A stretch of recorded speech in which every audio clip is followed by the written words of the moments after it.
With the white fleet, we're looking at about 1,500 to 1,600 vehicles. We have Chevy, Ford, Dodge, Chrysler, Toyota. Anything you can think of, we probably have at least one hanging around here somewhere. The most common one is services, oil changes. That's all done. Brakes, upper control arms.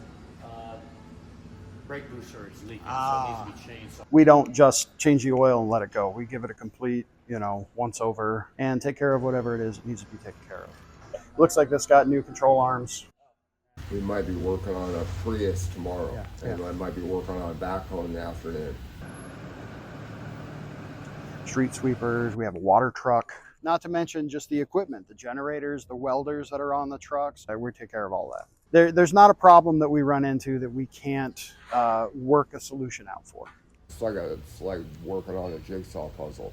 We need to make sure that we are supporting whatever maintenance department we are so that they can support their end, take care of what they need for the ultimate goal of making sure the kids have the best experience they can while they're at school.